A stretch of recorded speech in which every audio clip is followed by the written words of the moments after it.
If he could fly, he'd pick you up. He'd also make sure there were no dogs on the flight.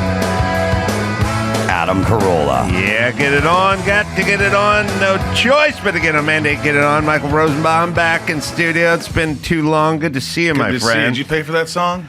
Yeah. Well, I know Dickie from the Boss Tones. So what does that mean? You get a discount? You know, if you really, I know you play music and it's interesting.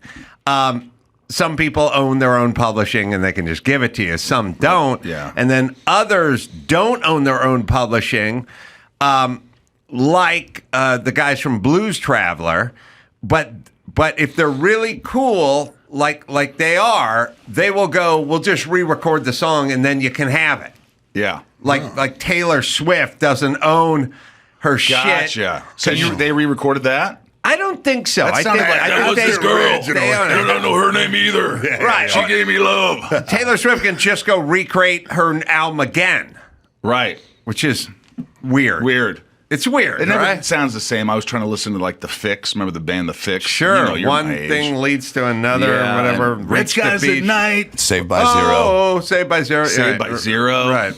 And I was playing on whatever Shopify. Can you do that on Spotify? I think on the Ring Doorbell Network. Yeah. It's just I've been plugging them so often. I know, but I heard their song and I was like, this doesn't sound. What the hell did they do this song? And it was a re-recording. Yeah. It's just never as good. I'll tell you what'll get you. Or they used to do. Like you'd be at the car wash and there'd be a cassette and it'd be the best of the Temptations and you go for $4.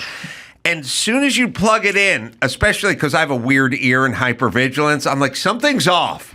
You initially, it's the same songs re-recorded by the guys because Columbia Records owns all the masters, but they don't record it at A&M Records with Phil Spector and the Wall of Sound. They have one guy in a Casio and then the lead singer from the Temptations, and it sounds 80-year-olds re-recording a song. It sounds tinny and weird, you know? Bootlegging his own shit. Did you return it for $4? I gotta say, ever since I got rich, I've never returned to anything ever. You know, I'm not as rich as you, but I'll return shit just on principle. I ain't rich at all, and I just never return. I don't know. nothing. Like if I ordered Grubhub and someone just shit in a McDonald's bag and just gave it to me, I'd go in the kitchen and go, well, what are you going to do? Well, I just had somebody, I ordered shoes, and they gave me 2 right-footed shoes. I swear to God on my life. And so I didn't have a receipt on them. Anything. I go,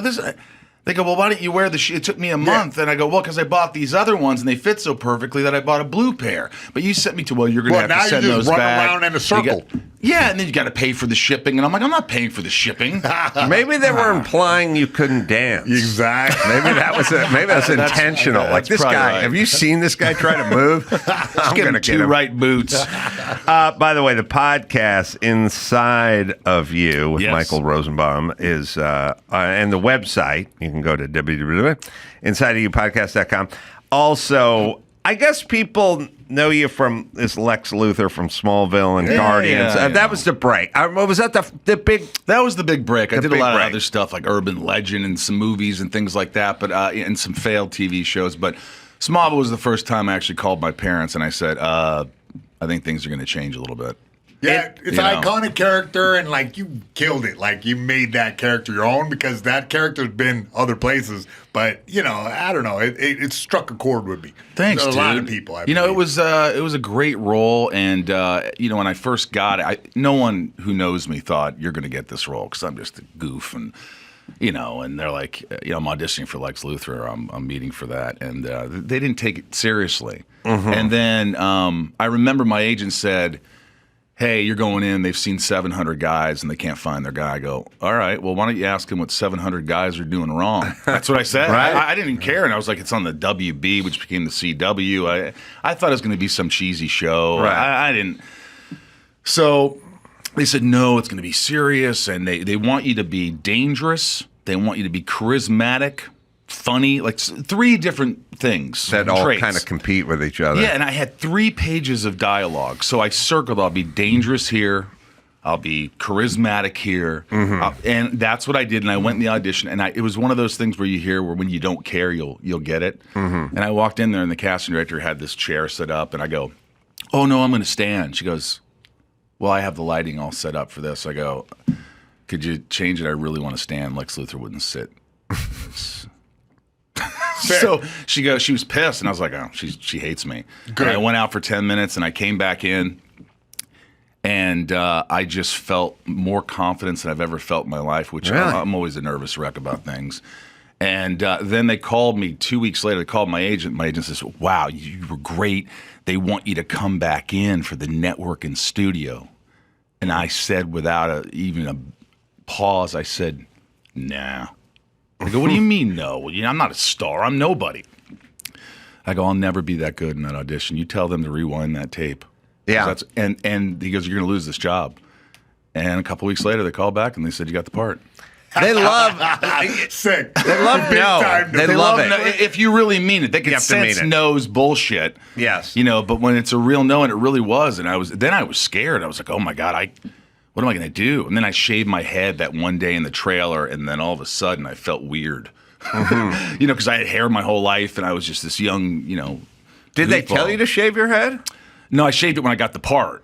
Yeah, but did they say Lex Luthor needs to be they said, clean "We're shaven? shaving his head. We're not giving you a bald cap." Right. And I said, "Okay." And I thought in my feeble mind that I would have at least a little hair. I'd be buzz cut or something. They go, no. It's like Lex Luthor. It's like Mach 3 shaving my head. It is then 3 layers of makeup to shade out so I don't have any hairline. And so I didn't realize it was going to be a 2.5 hour process. Every day. And I got them down to about 1 hour and 15 by the end of the series. But yeah, could you imagine? Sometimes it was 6. I mean, look, poor me. I got paid a lot of money, and it was a great role. But if the crew call is 6 a.m., I'm there at 4.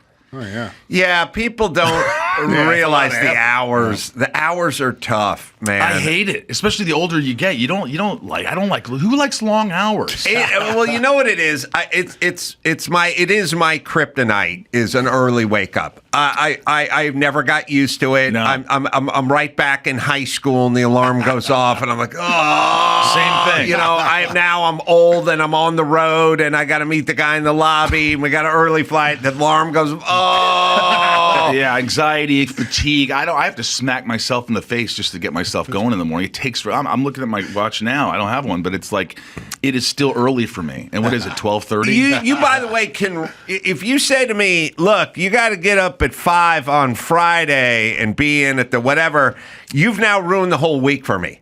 I will just think about Friday's wake-up call. It's so sad. The people, okay, I want to know if they're the same people. There's like a small subsection of people who like working out. Yeah. They like it. You know what I mean? And now it's not I feel better after I've worked out, so I do it. No, it's I like working out. I don't believe it. Dr. Drew's one of those guys. He's like, I like working out. Oh, Mayhem, one of those assholes likes working out. There's also a subset of people who like getting up early. And they do, and also, they are, because I did morning radio. And morning radio, get up at 4:45. That's your whole fucking living. And by the way, it gets really depressing when you talk to people, like at a party or something. They go, "What do you do?" And I go, "I'm doing morning radio."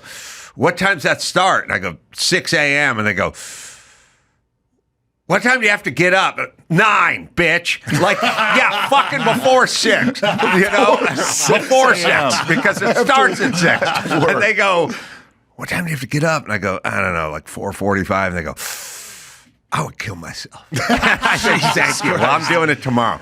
But it was brutal. But most morning show guys go, "Well, I do the morning, so I get up at 4:45. So when Saturday comes around, I'm lucky if I make it to 5:30, maybe 6. I'm like, I'll go to fucking noon on Saturday. I'll go right back into bear mode. Yeah. No problemo. I don't know. You said a second ago about loving to work out. I don't believe those people. I believe that what I do believe. Well, there's this many of them. There's 3 of them in the United States. Well, what I do believe is that once you work out, afterwards you got through it. You feel like, hey, I did something today. There's a sense of accomplishment. Us. No, that's normal. That's but normal. I'm going to wake up at 6 and I'm going to lift heavy weights. You know who they are? No, they're all the fucking swimmers. I got to be in the pool by 5:45. I fought 5 men before I came here, and I feel great right now. Swimming. You do. But I'm not, hopping in the pool at 6 a.m. No thanks. All right, well, who is there a smaller, there's 3 assholes. There's the, I'm going to add 4. 4. I'm going to add 4. All right. There's the, I love waking up early. I just do. That's my clock. And then they go, I go to bed drunk at 3 in the morning. I'll still wake up at 5:30. No. I'm like, you wake not fucked up or what? I just naturally get up. I know, but you went to bed drunk at 3. Yeah, I just naturally get up at 5. Okay. We hate that guy. Hate that guy. Then there's the I genuinely love working out guy. Yep. We hate that guy. Then there's the I don't really care for food guy. Like, I'm just not really into food. Like, I'll eat, but I don't really like food that much. Like, I don't care. Yeah. I'll eat some cottage cheese and raisins for dinner. Like, we don't have to go to a steakhouse. Like, I don't really care about food. Yeah. Now, these are small percentages, but they're out there. Hate that guy. I hate that guy. Into 2 of those categories. Who's the 4th? Yeah. 4th is I've never drank. And then you go, you had a problem like back in the... No, I just never picked it up. It's not my thing. And I tried a beer once. Yeah. Not for me. And I go, I know, but you didn't drive your car through an orphanage or anything when you're shit-faced. And they go, nah, I just don't care for the taste. All right, who do we hate more? Let's rank them. You got to rank them. At least the guy that doesn't drink isn't an idiot, like, buffoon, fucking your day up, you know, like gets ridiculously drunk. The food guy, it's like, oh, great, then I'll eat whatever I want. You'll fucking eat whatever I'm having or wherever I'm going. Right. Then there's... Well, I'll eat some of your food. No, I don't like that. No, when you order... I know I had friends that were light, and when you go out to eat with them, at some point they just pushed a plate. Like there's still 17 fries and half a quesadilla there, that's where you reach over the table, right? Yeah. But I'd say the workout guy, people I love lifting, love pumping. Dude, I'm all in on the guy who wakes up early in the morning and loves it. Fuck you that love it? guy. No, fuck that guy. How do you do that? Like, the natural biological clock is not before sunlight. Well, I got to tell you, Trump is 2 of these things. He is. Trump is he sleeps 3 hours a night guy and never drank just because he's just never drank. Yeah, you know what I mean? He's 2. And the food. He's not the food. I don't care. Well, I mean, most billionaires don't eat at Arby's. You know what I mean? But that's a shame. It is a real shame. You want to live in that world? No. I would argue that fast food, it's like saying, that guy's so rich. Like when a super successful actor gets caught with a streetwalker prostitute, he can afford a high class. I know, but once in a while, you want that. He wants the fast food. McDonald's.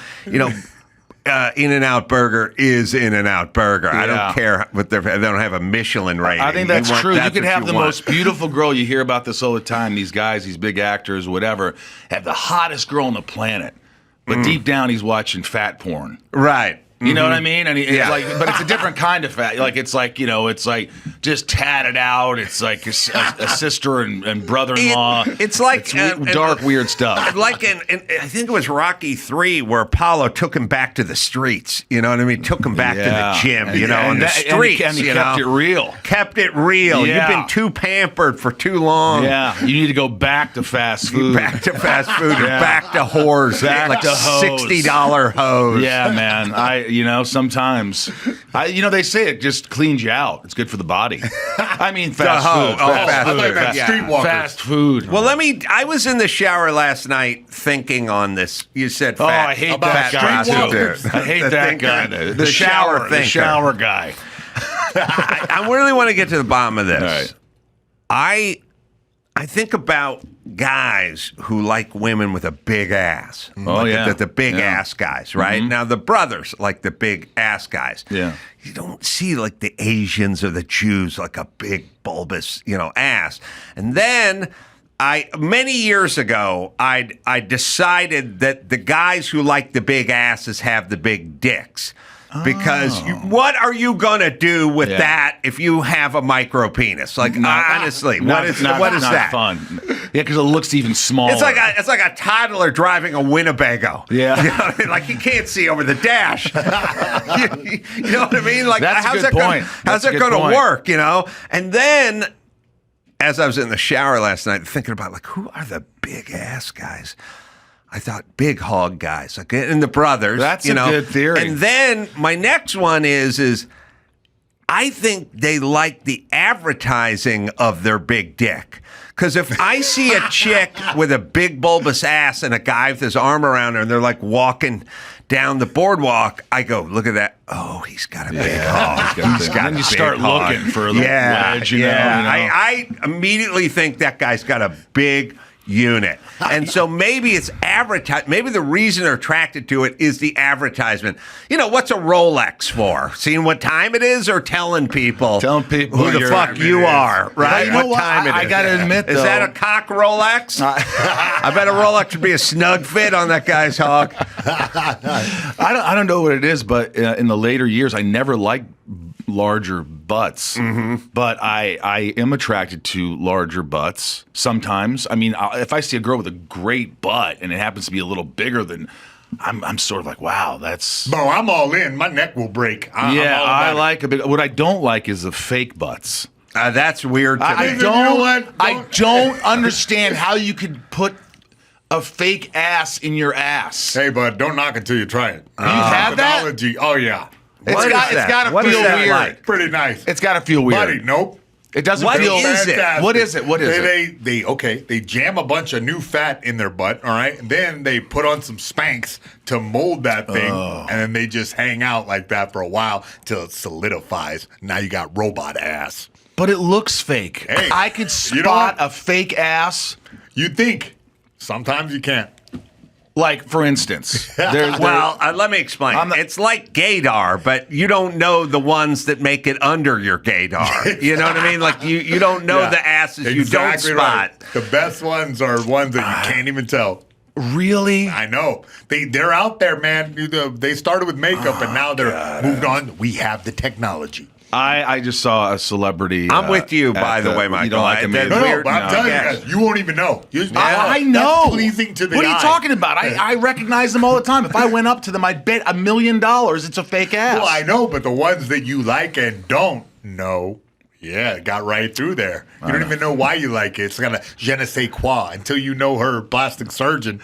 You cage fighters know your French idiom. Sacre bleu. It's I just so you don't like a French. Now I don't like when you could feel like fakies. I don't mind fake fakies. I don't mind them. See? I don't mind them if it's like unless you start to feel the fakeness and the heart. If you could like trampoline off of them, I don't think that's what I want. You like to each his own, her own. You don't mind a bulbous ass. I don't mind a big butt. And I cannot lie. Well, these other brothers can't deny. When a girl walks in with a titty bitty waist, I get your face, you get strong. Okay. Would it be out of line for me to hire a butt model, a large butt model, to walk around with me through the Burbank Mall to put guys on notice that Carolla's got a big hog? Hey, that probably would do something I for your would say rep. to her, now look, this is going to sound creepy, but you're not going to have to disrobe or anything. I just need you to kind of play my girlfriend while I do a few victory laps around this and mall. And other guys are like, get the word out. Check out dog Carollan. Yeah. He's Carollan. And you don't even, I don't think it's a conscious thought. It's just when you see a chick with a big ass and you see a dude with his arm around her, you're like, big hog. But it's not even the top of mind. It's just, you assume. It's assumed. I never thought that. But, you're probably, there's some truth to that because you can't go in there with like a little, Q-tip and just be like, oh, yeah, that big jar, look at me. Can't park a Miata in a blimp hanger. No, you can't. You mean you can. You could try. Unless you have 50 Miatas. Yeah. I'm saying I think if you just had the big ass, here's my experiment. You ready? All right. Let's pick a guy. Okay. It won't be Matt Damon, but just a dude who's like Matt Damon-esque, about that height, about that build, that age. Sam Rockwell. Sam Rockwell. Good-looking guy, great actor. Right. But in this scenario, he's not Sam Rockwell. He's just a dude. He's an average Sam white. Cockwell. Yeah, Sam Cockwell. Yeah, Sam Cockwell. He's an average white dude. Right. Okay.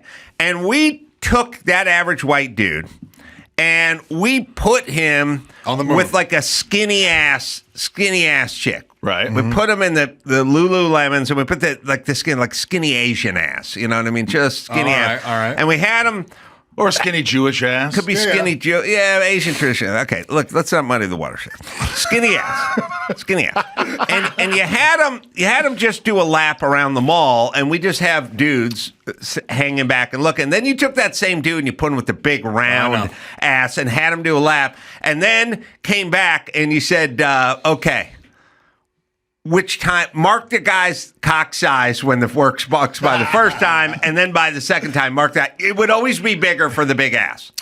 It would be bigger. I'm going to agree with you there. Yeah. I really have to agree with him there. It's a legitimate point. Look, it's. I don't think anyone sense. really likes a huge ass. They like what it's conveying. What is it conveying? Like a big I got a big dick. I got a big dick. Well, does anyone need, like you see, like, the Lamborghini SUV and it's $300,000 and it's a fucking pain in the ass, and does anyone need showcasing your the Ford Explorer fucking XL with the leather interior? It's all you really need, but you're telling everyone, here's who I am. Showcasing my monster dong. Or maybe if you're driving a $300,000 car, or you're maybe it's because of the opposite reason. Well, I'm not saying they have a big cock. Right. I'm saying you get out of the Lambo with your Rolex and your fat ass bitch, and everyone goes, that guy's rich with a huge cock. Now, it could be a fake Rolex, and it could have leased a Lambo. He could have rented it for the day. Yep.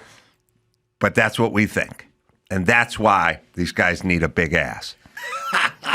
I had no idea we were going to talk about this. I didn't either. I was thinking about it in the shower last night. I know. But your theory, guys that have big ones probably gravitate towards girls with bigger butts because they feel like they could. If you walked into a guy's like workout room in his home, and you saw kettlebells there, and you didn't know the guy, but all you saw was kettlebells that were like 50 and up.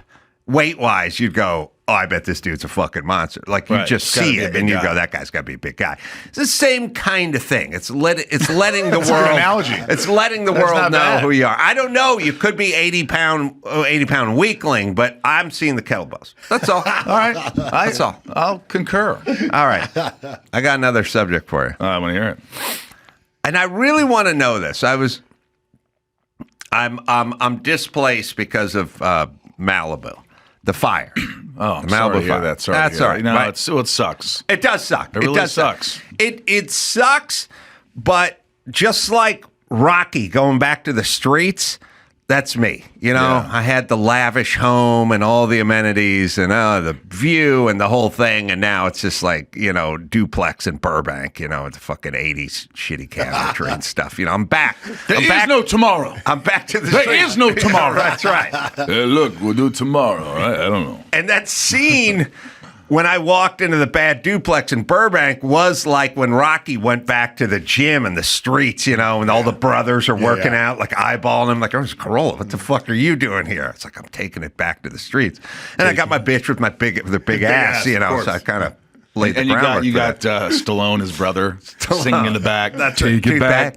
Do, take it back. Take it back. Yeah, he's got a lit trash can. It's the middle of July. Frank Stallone. Working out in the old gym in Burbank. So, all right. Now, here's the question that needs to be answered. All right. On Fridays, I'm fucking back on the street now. So for the fucking garbage man is me, because it's a bunch of. I'm used to being at the end of the cul-de-sac up on the hill. Fucking garbage guy, do what you want. I'm a mile away from you. Now it's just all Fuck it. Starts at 7 in the morning, you know. Nothing wakes you like pneumatics. You know what I mean? Like, it's a weird pump with the pneumatic. You know, it's a trash can. Right. Did you guys see Full Metal Jacket? Of course. All right. When the commanding officer, when the DI was waking everyone up in the morning, what did he use? A trash can. Yeah. He took a wooden spoon and went bang, bang, bang, bang. Yeah. He used, it's an instrument to wake people up. It really is. It's like the loudest fucking thing is the trash can and the pneumatic arm. And this happens how often? It happens every Friday. You're here. No, it happens at 7. It's that early. I don't. See, here's the thing. Okay, now the question. Then that's Friday. On Wednesday, it's leaf blower at 7 a.m. Now that drives me crazy. And I'm laying in bed and I'm talking to her. And then I say, wait a minute. Kill me now. Is that what you say? I said, cut me. Come in, mate. Come me. No. I say, look, these gardeners, they don't work from 7 a.m. to 8 a.m. and then go home. They go to another job. They're a gardener all fucking day. They work, presumably. I used to work in the trades. You know, you work 7 to 3:30, basically. Somewhere they have to show up at 2 or noon. Why is your house the one at 7? Why is it wherever I live? It's always fucking 7 a.m. Yeah, Carolla's. We're gonna go start with Carolla's house and move on. What do you guys think? Yeah, let's do it. And what about the trash guys? You think they work for an hour a day? They got to pull up somewhere at noon. They're trash guys. They're going all day. They don't work from 7 to 8 at my house and then go home. They got to go somewhere. I never thought that. I always hear the same thing on Thursdays. It's like 6:37 in the morning. Yep. I hear the garbage trucks, and I'm like, now that I think about it, I'm like, why can't they have started with the Johansson's neighborhood? Right, right. So how about 8:30? 8. You have to have like a route. Yeah. You know what I mean? You don't do Burbank and Santa Monica. You have to do there's lots of different, They're all getting started at No, 7. you don't do one house in Burbank and go to the next house in Santa Monica. Right. You do the Glendale, Burbank You're run. in that area. You do that run, and then at some point, I guess you got to make a dump run. I guess. Got to be. But at some point, you have to come back. Meaning, I will look. If you interviewed a garbage man and you said, how much do you work? They wouldn't go 5 hours a week. I work an hour a day. Right. Just Carolla's house. Just Carolla's house. And wherever he moves to. Yeah. We followed him from Malibu. Yeah, he was displaced, so we followed only him. the AM. We wanted you to feel at home. They have to work from 7 a.m. to 4 every day. They work every day. Like, they work 40-hour weeks. So they got to show up somewhere at 2. Somewhere. But I know not where. I've never, and the fucking gardener with the leaf blower has to go somewhere. Follow him at noon. Follow them, right? Follow them and see where they go next, and then go into their supervisor and say, "Hey, here's a couple of $100. Can they start maybe 8:30?" Right. I'm pretty sure I could go straight to Hector and just go, hey, man. Hey, dude, if you could just make an hour. Here's a 12-pack of Tecate. Do not fucking show up here before noon. I love Mexican beer. What are you talking about? So I'm laying in bed, tossing and turning at 7:15, just going, first off, leaf blowers are illegal. I've yelled about it a million times. The gas-powered leaf blowers have been illegal in Los Angeles for 25 years. What? We do not. They still use them. 1999, and they do not enforce it. They enforce every other law, but they will not enforce that law. I have a leaf blower. You do? It's electric. And I am like an old New York Jewish man in Long Island every morning. I love leaf blowing. There's something peaceful and tranquil about it. You get out there and you just clean shit away and your house looks great and you just... and I'll do it twice a day sometimes. Oh, yeah? Sometimes in the fall. You got a pressure washer? No, I don't have that, but I do. You got to get a pressure washer. Exactly. You have one of those? I probably am a multi-pressure washer owner, but Pressure washing is super satisfying. It is You can the really get aquatic. rid of some it's like dirt, the summer grime. version of the leaf blower. Like it's the aquatic version of the leaf blower. You know what? I would do that because I get some rust sometimes on my driveway. I'm gonna have to. You try need the pressure washer. That's a satisfying feling. Yeah. Like when you get that pressure washer fired up and you add the suds to it and then you hose down your car with it. Yes. that. Oh, hey, Bob Barker's on. Bob Barker's on. Now we didn't clear that. Why is that on?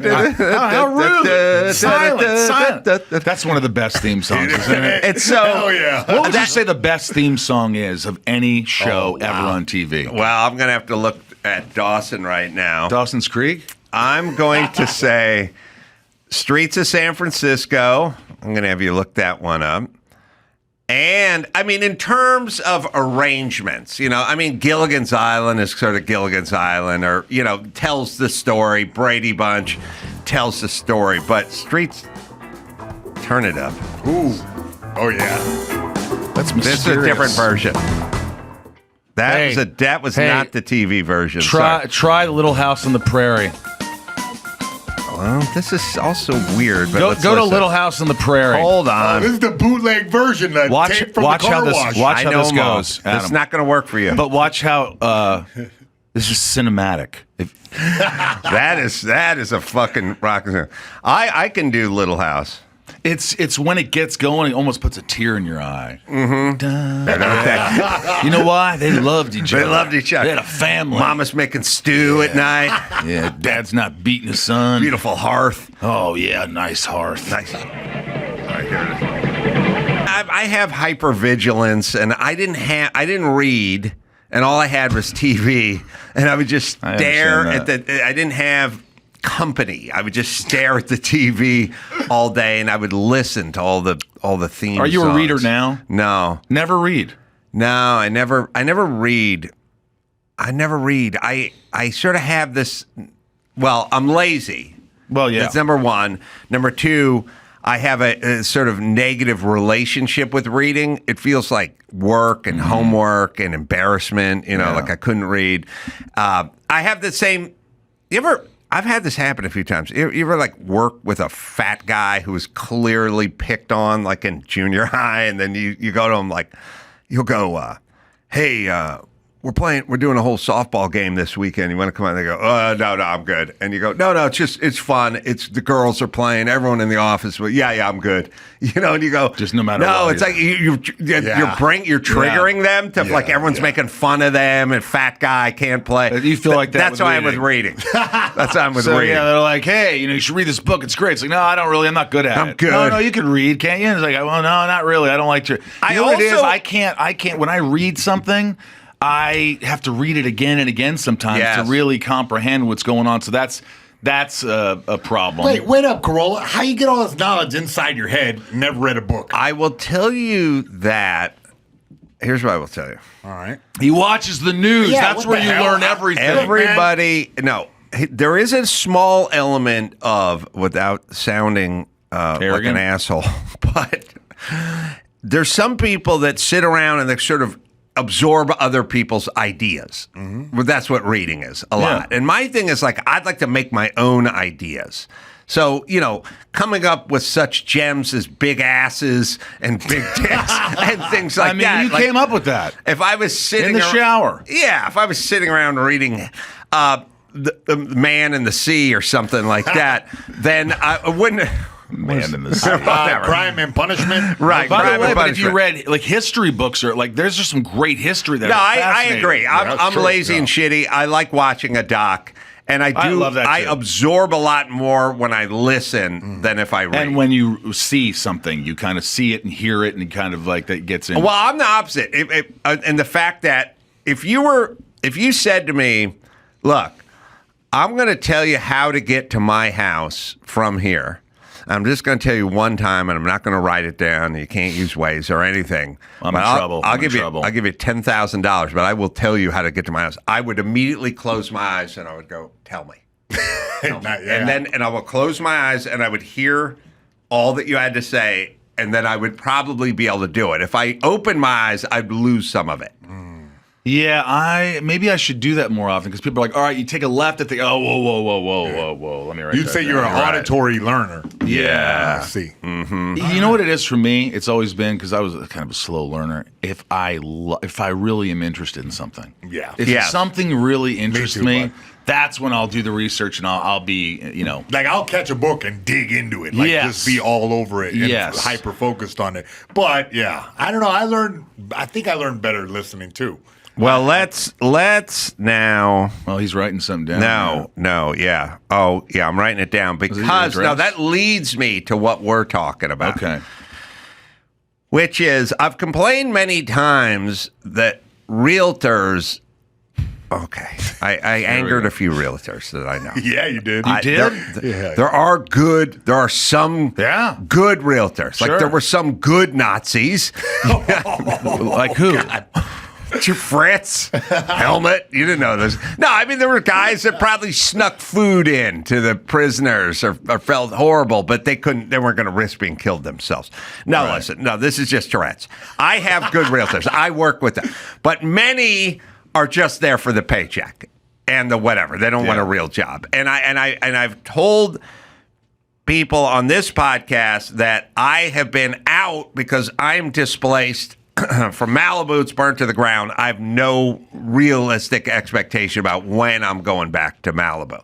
So I've been house shopping and I'm looking at houses, and probably 60% of the houses I walk in on a home that's $2.6 million, and I walk in and the realtor guy's standing there, and I go, how many square feet is this place? And he goes, the flyer's on the table, go check it. And I go, you can't commit $2,300 to your head or $3,200 or $3,286. Like, you can't commit.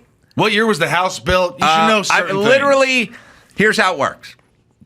You go, how many square feet is this house? 47% will tell you.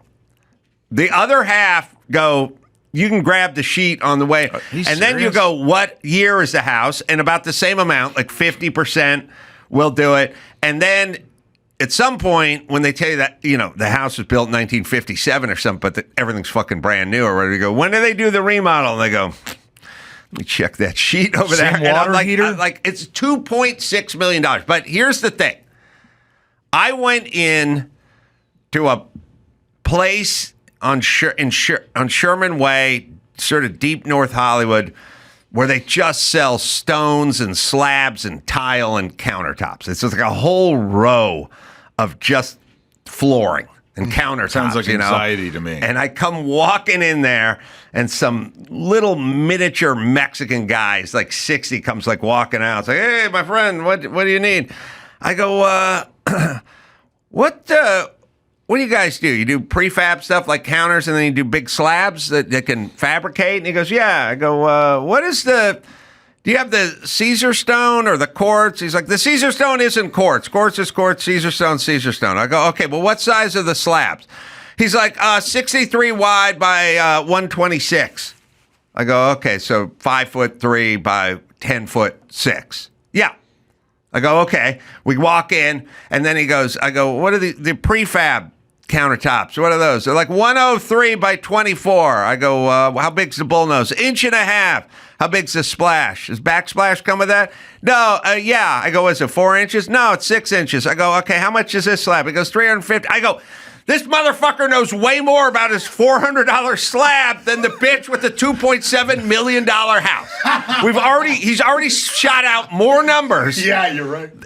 If he can fucking remember that the slab is 63 by 126, and why can't you remember 2,250 square feet? Probably because they're showing so many houses that they're like, fuck this. No. I'm not doing it. But this guy's the guy's sitting there all afternoon on a Saturday, like open house from noon to 4. Do you leave him? You're like, I'm done with that guy.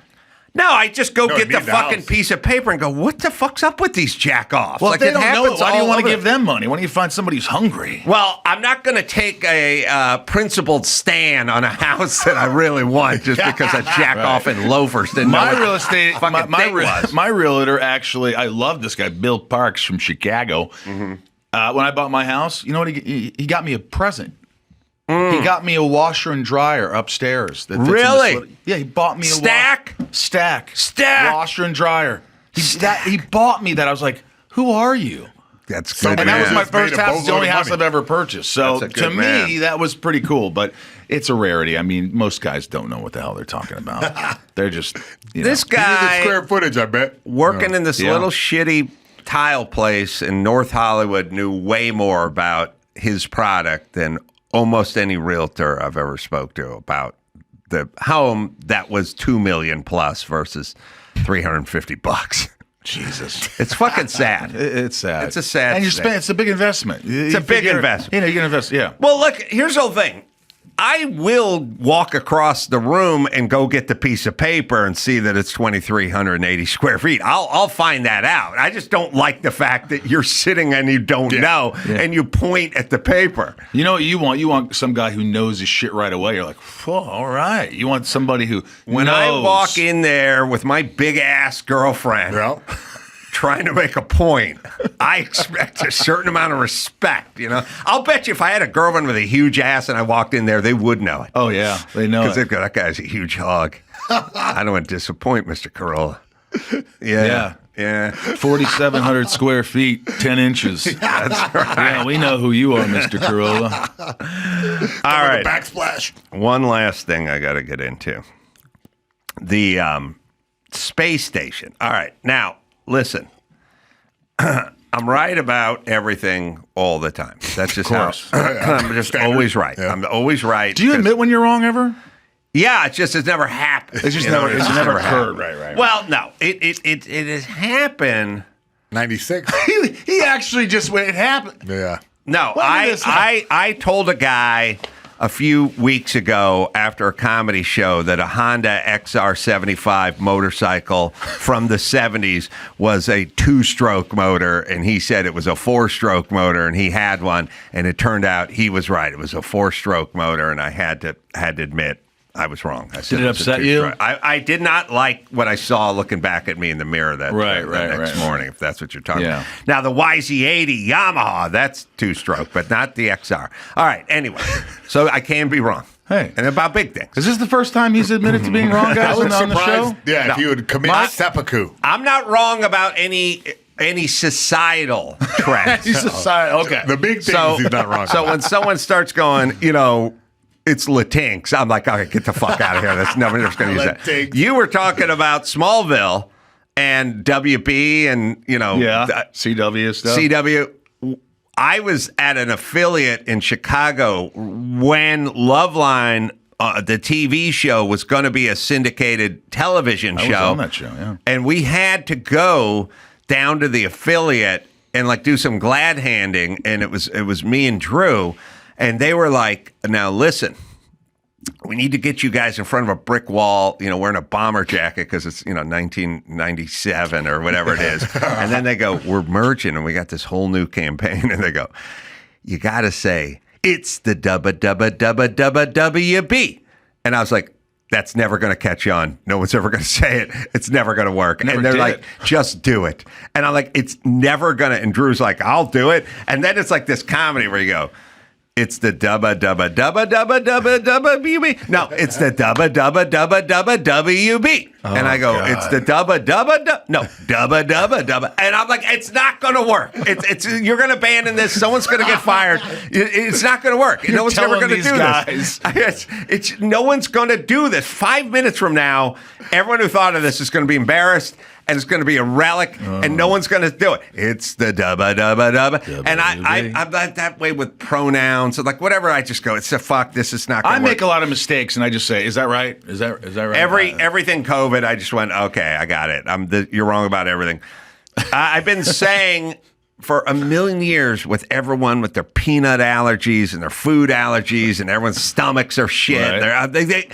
Every human under 40 gives you a long list of shit they can't eat and all this. And I was like, these people didn't exist when I was young. Where'd all the peanut allergies come from? I never met a lot of allergies back when. every single human being in my junior high and grade school brought a peanut butter and jelly sandwich to school every single day. Yeah. So But do you where think were maybe the it's allergies? the people who the food has changed, the way they make foods, the breads, the It may be MSG, all the shit. There's a lot listen, of stuff. we had Wonder Bread and Jif peanut butter. I was and fine then. Skippy, and it was all shit Yeah. too. But no, it's all the Purelling.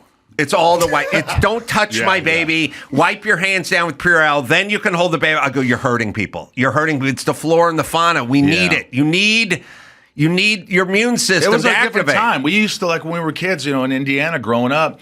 You just go. You drink out of garden hoses. You jump fences. You catch fireflies. Your pans are dirty.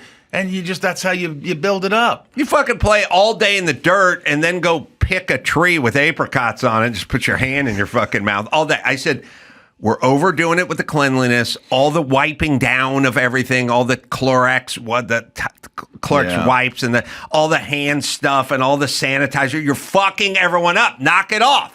And everyone's like, you're gross. Everyone called me gross. I yelled at everyone all the time. You don't need to take 3 showers a day. You don't need the antibacterial soap. You don't have to scrub. That's all fucking Unilever. It's all pharma. It's all a moneymaker. It's all scare. Get the moms. Scare the moms. What Have soap the do you moms wear? wipe What soap everything. do you use? Huh? What soap do you I don't use soap. You don't? No. What do you use?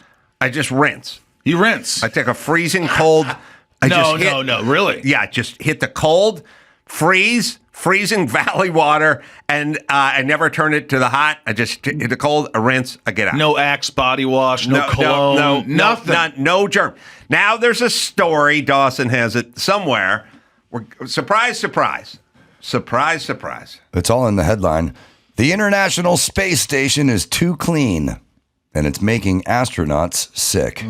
Yes. Astronauts aboard the International Space Station are plagued by persistent rashes, unusual allergies, and a variety of infections, including fungi, cold sores, and shingles. Researchers now think they know why the orbiting lab doesn't have enough germs. Wow. Yes, you need germs, moms, Wow. crazy moms, COVID, people wiping everything down off them. You're weakening your kids. You're hurting your kids. It's a weird thing where I tell them, stop it with the Purell. Like, oh, you don't like your kids, but I like. No, you're fucking up your kids, you fucking lunatics. These companies, everything is going for the mom. The mom is doing all the buying for the house. The guy traditionally is out. He's working.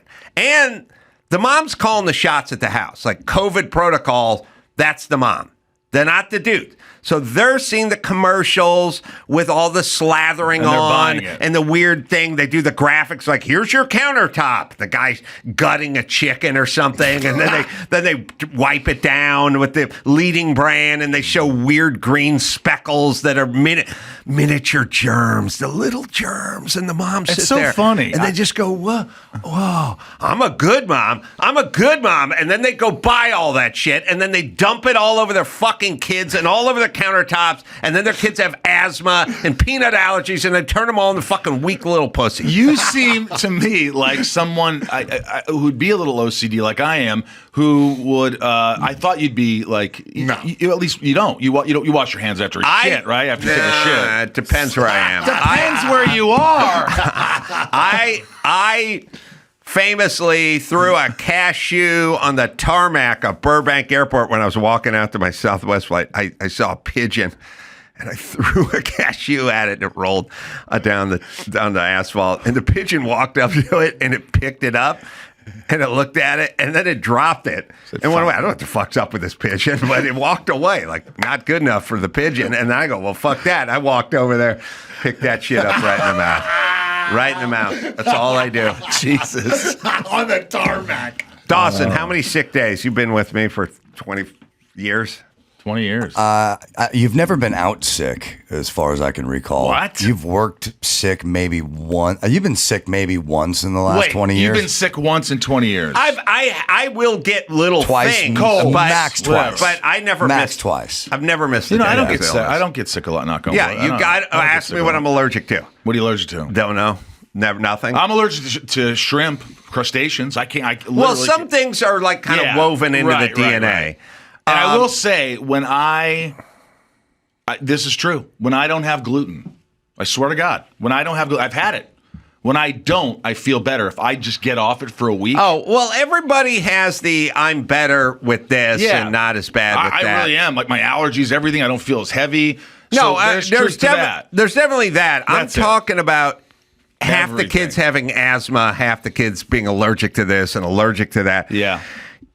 Look, I've said it a zillion times, which is I used to do the analogy, which is when astronauts go to outer space, they lose muscle mass and density because they're floating. I said kids need some gravity down here. Otherwise, they atrophy. They have to work out, and your immune system needs the same thing. It's got to work out a little bit. Agree with that. We can't just have everyone float through fucking life. Everyone is fat. Everyone's got an allergy. Everyone's weak. Everyone's talking about what they're getting deep into their victimhood. It's like you are fucking them up emotionally and physically with all the Purell and all the wiping down and all the shit like that. And I've been saying it for as long as I've had a mic in front of me. And now every study is like, we shower too much as Americans. Yep. We use too much soap. The antibacterial soap is not good for you. The Purell is not good for your kid. Yeah. It's all, this is 20 minutes old, but I've been on this shit for 25 years. And all I ever get called is gross and stupid. I only take one shower a day. How about you? But I take 2 or 3 because I'm wrestling dudes all the time. My microbiome is buff. Like I get coughed in the face by kids. Yeah. I Well, wrestle yeah. dudes. Like I'm like a petri dish kind of. You shower once a day? I wouldn't. I normally don't. I used to go days without showering, days and days. And if you got me a thing of shampoo, that shit was good for 14 years. Because it was only, the Pert Plus. pre-sex pube lather, that you had to think that's about. the thing, the I wouldn't downstairs. shower. I would not shower. See, but like showering really is for your private area. You get a little bit I get sweaty. you. It starts to. You gotta make sure that stuff's clean. I love showering. You know? Train hard, shower. Train I like hard, a very shower. clean beehole. I only shower because of the cold shower. If I wasn't Does doing that really the cold, help? Should I do it cold? I don't know. Wakes you up? It's really about doing shit you don't want to do.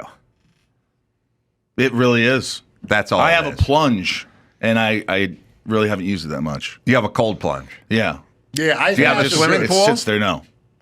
So you do have the cold plunge. I have a cold plunge. I have infrared sauna. The cold plunge I do when it's summer. There's something about freezing and going into freezing. Yeah, you just do it because it's miserable. It is miserable, but supposedly it helps you. There's a lot of theories Oh, it about does, it. bud. Yeah. It wakes It you helps up. you because it's miserable. That's what I'm telling everybody. Yeah, you That's always hit that. usually the because it miserable tightens everything things. up. The And miserable reduce things. Inflammation is the big thing. Yeah. Reduce inflammation, and then your body runs more efficiently.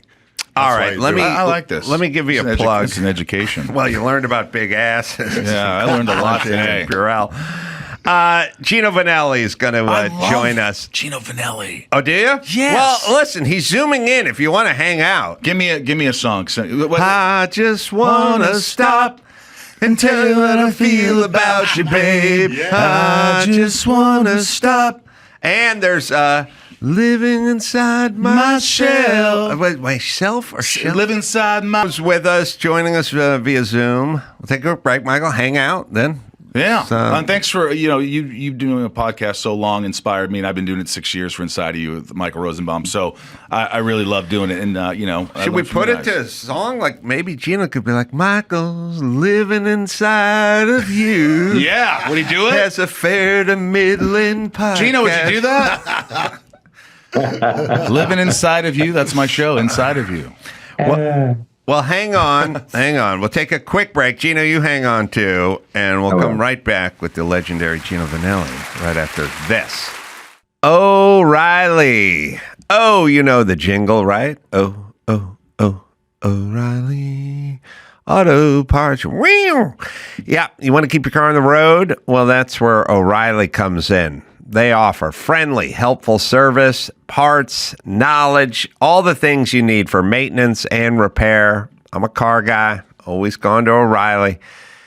When I lived in North Hollywood, I used to go to the one in North Hollywood. And then I moved to La Cañada, and I went to the one in La Cañada. And then I moved to La Crescenta, and I still went to the one in La Cañada because there wasn't one in La Crescenta. You get the picture. I've been a fan for a while. So whether you're a car aficionado or an auto novice, You're going to find the employees at O'Reilly Auto Parts are knowledgeable, helpful, and best of all, friendly. So stop by O'Reilly. Go by O'Reilly Auto Parts. Do it today. Or you can visit them online at O'ReillyAuto.com/Adam. That's O'ReillyAuto.com/Adam. Shopify. When you think about successful businesses like Gymshark, sure, you think about a great product and great marketing. But an often overlooked secret is actually the business behind the business, making selling simple. Nobody does selling better than Shopify, home of the #1 checkout on the planet. And the not-so-secret secret with Shop Pay that boosts conversions up to 50%. That is a lot. So if you're into growing your business, your commerce platform better be ready to sell whenever your customers are scrolling or strolling on the web, in your store, in their feed, and everywhere in between. And that's Shopify. Right, Dawson? Established in 2025 has a nice ring to it, doesn't it? Sign up for your $1 per month trial period at shopify.com/Carolla, all lowercase. Go to shopify.com/Carolla to start selling with Shopify today. Shopify.com/Carolla.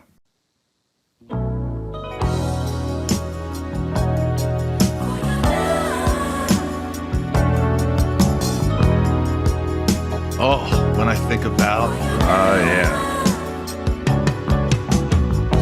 When I think about those nights in Montreal. Oh, yeah. Gino's from Montreal, right? Gino, you look great. Yep. Oh, so you're singing about your life. Yeah, that's unfortunately the way it goes. Are you in Oregon right now? I'm just outside of Portland. Oh, wait, hold on a second. Michael's got to sing, then we'll get to it. You got to sing it with me. Okay. I just want to stop until I think about you, babe. I just want to stop. I'm never going to be without you, babe. I just want to stop for your love. Oh, I can't hit those notes. Gosh, how do you hit those notes like that? When you write a song, do you just say, I'm going to sing something that no one else can? No, you just hang with the piano, and that's all. You know, you guys are real softies. My God. Oh, yeah. I love it all. You have no idea. Me too. Well, I got to ask you about Yacht Rock, because I just saw the doc, which Great. was cool, and I realized it's having a resurgence, I would say. And you're not really, I don't consider you a yacht rocker, but you got songs on that playlist, right?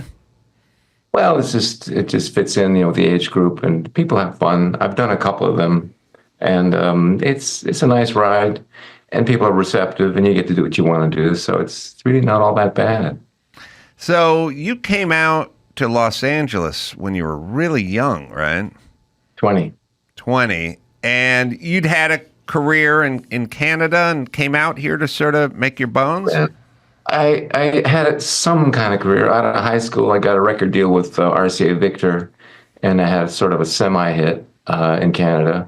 And it kind of showed me a little bit of what it was like. And then I moved to New York for about a year and a half.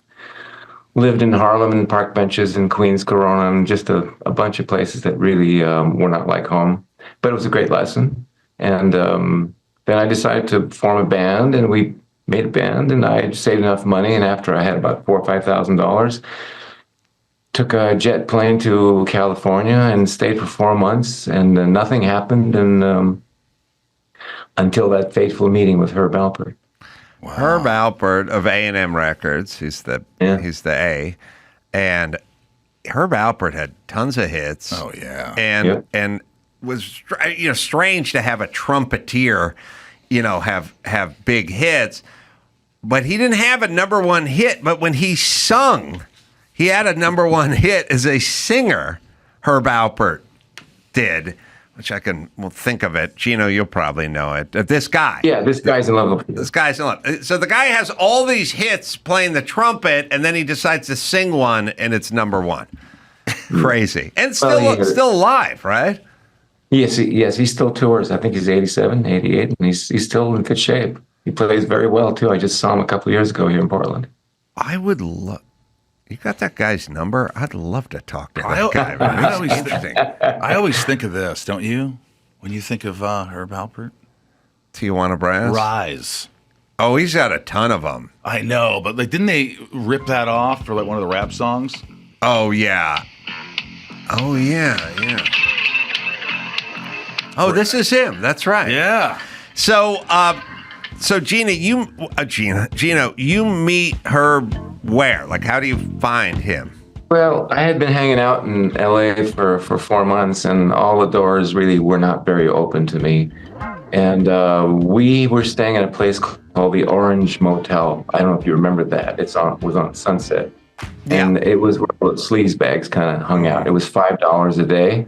Mm-hmm. And my mother made the mistake of sending $35, which we needed. I wanted a little more time. She sent it to Hollywood, Florida instead of Hollywood, California. And so my brother and I were living. The owner of the hotel, or the manager, couldn't tell the difference between us, I guess. One morning, my brother said, "We got $5 left, and it's the Hamburger Hamlet, I think, and then we're done. We're going home." I said, "I can't go home." He said, "Well, what are you going to do?" I said, "Well, if I got a panhandle, I'll panhandle." But I said, I really feel I should be here, and I'm not going home till I get the record deal that I want to get. So that morning, I woke up. I couldn't sleep very well. 4:30, 5 o'clock in the morning, and I walked along Sunset Boulevard. It was still a little bit dark, and I think there's an old Episcopalian church along Sunset Boulevard, and I decided just to go in. I just needed quiet. I needed to sit down to think of what I was going to do. It was kind of creepy a little bit because I hadn't been in a church since I was 7 or 8 years old. And I sat down, and I felt very peaceful, and I fell asleep in the pews. And I actually woke up, because I didn't sleep all night. I woke up almost 4 hours later, around 10 o'clock. And interesting thing, I just knew exactly, it's almost like I saw it, as a replay. And I ran back to the motel, took the sock out of my brother's mouth, and because he snored some. And Yeah, I was waiting for that. Why? so I said, "Joe, come, we're going." He said, "Where are we going?" "I can't tell you." So I took my guitar and we parked ourselves in front of the Charlie Chaplin studios. A&M, yeah. Yeah. And of course there's a tower there, and the guard, who later found out his name is Johnny, he's an ex-Vietnam vet, was holstering a gun and all. He came down his little tower about 5 steps. He had kind of a limp, a gimp, and he said, "What you fellas doing?" I said, "Waiting for a friend." He said, "You can't go through these gates." I said, I know I can't. And he says, "Just make sure you don't." I says, "I won't." And 2 hours later, we're still there. And I don't know why I'm there. My brother looks at me, "Why are we here?" I said, "I'm not quite sure yet." And then suddenly, about 3 hours later, I saw this man with jet black hair walk across the parking lot. And lo and behold, it was Herb Alpert. And I said, "That's what I saw." And I dropped my guitar, ran through the gates, and of course, Johnny, the guard, says, "You bitch." He says, "I knew you'd do it," and da-da-da. So he started chasing me. I had a head start on him because he had that bad limp from Vietnam. And I got to her. I grabbed his arm. And of course, I was a bit scary looking at myself. My hair was about here and all that kind of stuff. And he turned white or gray or some whiter shade of pale. And he said, "What do you want?" Just before I told him what I wanted, Johnny grabbed my arm, hauled me away, and swearing, cussing at me. And so he was dragging me away. And I turned one more time and I looked at Herb, and our eyes just kind of locked. And Herb said, "Just a minute, Johnny." He summoned me over, and I came to Herb. He said, "What do you want?" I said, "Can you let me play for you for just 20 minutes, 10 minutes? You might like what I have." He thought about it, went into his pocket, wrote me a little pass, "Come back in 30 minutes. And of course, Johnny wasn't too happy because his job was on the line, maybe. So I came back 30 minutes later. I played him a bunch of songs, which really became songs on the first 2 or 3 albums. And he had his head on the back of his hand, resting it there, and he just picked up his head and just said, "Welcome to the family." Wow. Good Lord. That's how I got the record deal. Oh, wow. That doesn't happen anymore. No. Well, there are no record deals to be gotten. Yeah, that's true. I've been through those gates, and I worked at A&M as a painter, painting the cyclorama on the studio where they would film Soul Train and bands would film videos there.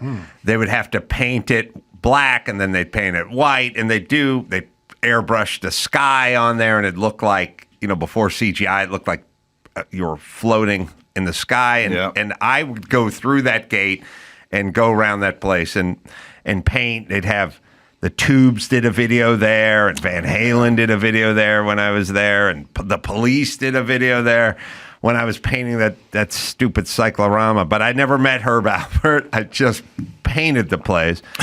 But it is interesting, and so then the question is I have a similar entrance into show business, which is completely different, but and I won't bore everyone with the story, but it's the same premise, which is something became very important to me, and all of a sudden I was showing up at a place and like knocking on the door and trying to make my way in, and I wasn't a motivated person, and I never had episodes of this in the past. Just all of a sudden it became very important to me to go to this place and go find this person.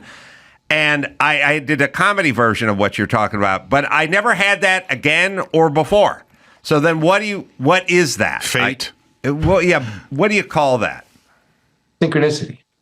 Synchronicity was the name of the Police album that I was still painting the site for. He stole it from C.G. Young. C.G. Young first coined the word synchronicity, when all elements come together. Yeah. Disparate elements coming together, feeling like a miracle. Yeah. But the question is, how do you know? Like, why did you have that experience? That's a very, very good question, because I think as soon as I went home the next day, I was in my room, and my father came to my room. He says, "Why are you solemn?" He said, "You should be just jumping for joy." He says, "For 5 years, you've been looking for a record deal, and you got a record deal with one of the best record companies in the world, and Herb wants to produce you himself and all that kind of stuff. You're going to be his pet." And I said, "I know." He said, "Well, then why are you solemn?" Because I said, "Because I don't know how it happened." Wow. And what was New York back in the early days? Because it was a very different place than it is now. Well, I was a very, green kid from Montreal. I did my reading and studying and all that kind of stuff, music theory, but I didn't know the streets like New York streets in 1971, 70. That was a tough place in those days. And when I got there, I didn't know, with all those ladies hanging on the sidewalks, who they were and what they were. And when they started kind of calling out to me and saying, "Hey, handsome," and da da da da da, I said, "Wow, this is the shit. I want to live here." But then I later found out that it was kind of, a trade. And I really cut my teeth there, and I got close. And I the great part about being in New York was that I ended up having a quick brush with Columbia Studios, and I got to visit all the studios where Simon and Garfunkel recorded and things like that. So it was an education. Gino, I love you. I got to take off, but I'm a huge fan. This is a real treat. I had no idea you'd be here. So make sure you listen to my podcast, please. Inside of You with Michael Rosenbaum. I'll possibly write the theme song for it. Oh, yeah. I was hoping you'd write the theme song for it. Adam, this has been great. Love your singing. Good to see you, brother. Good to see you. Yes, good to see you. It's been too long. Come back soon. Yes. So, Gino, let's see. Gino, speaking of plugs, has dates. It's going out on April 12th, June 4th, June 18th. Playing all over the place, New York and Arlington, Texas, and Lufkin, Texas. And GinoV.com is where you go. How much touring are you doing? Are you doing a lot of dates? Just the right amount, I think, just to keep myself intact. We got a brand new album that just came out, The Life I Got, a couple of weeks ago. And I'm you can't really say you're promoting a record anymore, but I'm doing a few songs from the record, and it's fun to do new stuff too, not only do the old stuff. Have you ever Do you do covers as well, or have you ever done that? No, I did enough of that when I was in a bar band, in my teens. What kind of stuff would you cover back in the day? Yeah. Creedence Clearwater Revival, and geez, all the OJ's stuff, Temptations. Montreal was a very big R&B town. Oh, really? Montreal, not very big on kind of Anglified rock. Mm-hmm. Because of the French population, they were really a dance crowd. So I guess that's I guess the OJs and that sort of R&B is a good base for learning for music. Like you can go anywhere from there, right? Well, first of all, I mean, I learned the art of songwriting a lot. I mean, of course, I went back all the way to Irving Berlin and even Schubert and people like that. But if you want to learn contemporary songwriting, I mean, the writers of the 50s and 60s were extremely good. All the people who wrote the Gamble and Huff wrote all the Motown hits. And of course, Stevie took part of his own writing, and they were great writers. Not to mention Lennon McCartney and all the British people too. But as far as R&B was concerned, it wasn't just simple dance music and a good beat. There were good lyrics, good melodies, good parts, good arrangements. And that was really a lot of my background. What are some of your favorites from that era? Well, without a doubt, Marvin Gaye. Yeah. I got to meet him too. I want to hear about to me, my favorite song from that era is Tears of a Clown. Yeah. But Smokey Robinson. Smokey. I love the arrangement. I love that it has an oboe featured. Yeah, no, it's a great tune. And it still stands up today, of course. I swear, I heard it 3 days ago in the car, and I was like, turn it up. It sounds, it does not sound like some of the sort of doo-woppy, where you can put a stamp on it, the Dell Vikings or something, where you go, oh, that's, it's got an oboe in it. Or bassoon. It's a bassoon. Yeah. The bass line's the best. It's got a piccolo and a bassoon and a killer bass line. And the lyrics are great. All right. Tell me about Marvin Gaye. Well, I mean, Marvin, always had good hits with Tammy Terrell, Mountain High Enough, all those great hits, Grapevine. But when he hit with What's Going On album, that record was a milestone. And with Mercy, Mercy Me and all those. I mean, it's still a very, very deep record, even by standards. And I got to meet him. He stayed, a lot of people used to stay at the Hallmark Hotel in later years. That's how I got to tour with Stevie Wonder. I was staying at the Hallmark Hotel, and I was frustrated over a couple of parts. We were recording the Powerful People record. And the Powerful People record. And so I went out by poolside, and I fell asleep, and I started hearing my song wafting through the air. And I heard, "Is a crazy life, a hazy life." I said, "No, wait a minute, that song sounds familiar. It's my song, okay." So I woke up and I started following it, and lo and behold, it was Stevie and his brother. And Stevie was singing the tune. And his brother said, "Hey, there's the cat with the hair who wrote the song." So I said, I met with Stevie, we exchanged hugs, and he told me he really liked the record. And I said, "Well, of course." I said, "Well, I'm a big fan of yours." And suddenly, I mean, I think, within 2 minutes, he said, "Shaka Khan's not feeling too well." He said, "Would you like to tour with me?" And really? I said, "Yes, no, really." He said, I'd like you to do 7 dates with me. And so I said, "Well, will I be killed? Oh, people love you." He said, No. He says, You'll do fine. And he was right. In fact, he was gracious enough to actually announce me at some of the shows. And so when we were in Cincinnati, what year is this? Sorry, approximately. 74. 74. Talk about synchronicity.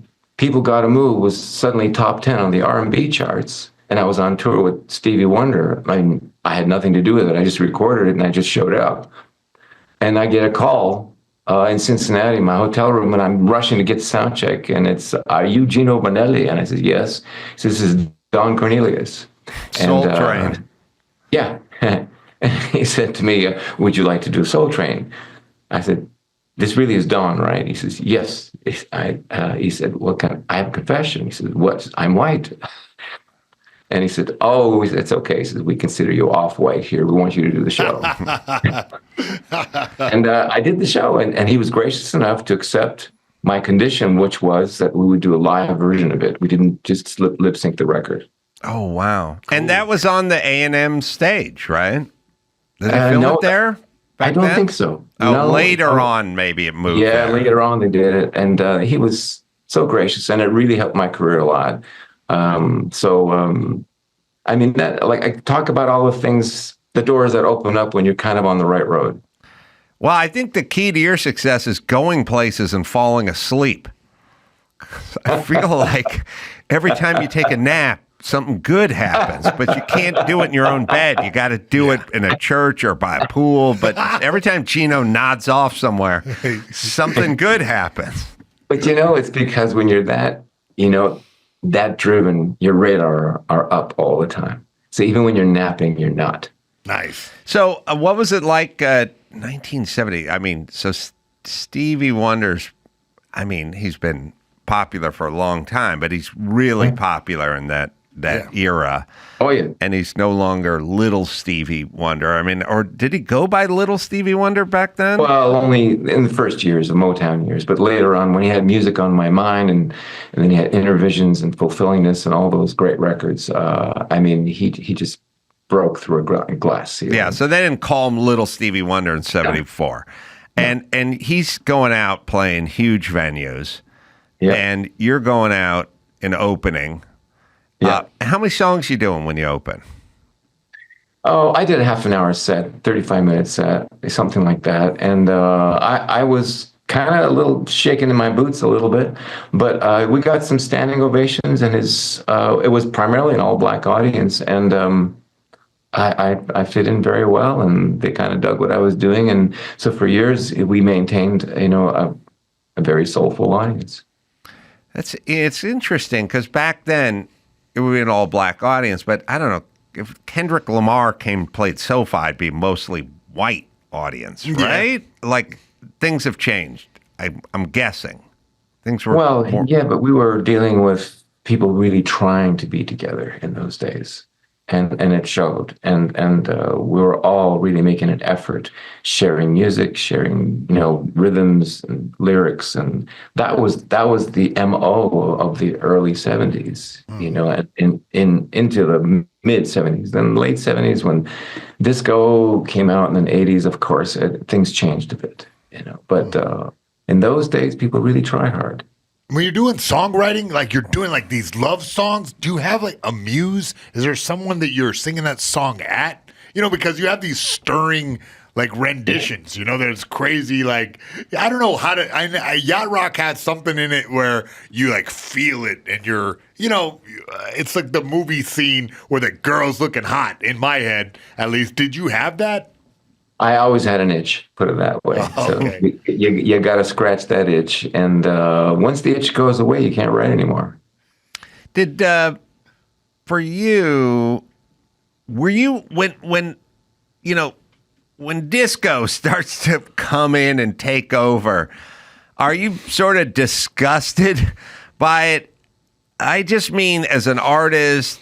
I guess what I'm saying is like, I'm a comedian, and sometimes there's different genres of comedy, and stuff gets really popular, and all the purists sort of sit around and go, what is this bullshit? Jesus Christ, this is embarrassing. I wouldn't do that. Well, you touched upon something that really was an issue, because Brother to Brother was my biggest record. It was a double platinum record, and Herb came to me one day, and he said, me and Jerry Moss was the M of A&M. He says, we're going to kind of take a back seat, and we're going to leave the affairs, their day-to-day affairs, to a fellow at the time named Gil Friesen. And I was renegotiating my contract with A&M Records. At the same time, after Brother to Brother, a bunch of other record companies wanted to sign me. So I was trying to decide, should I stay at A&M or should I go with Warner's or Columbia or whatever?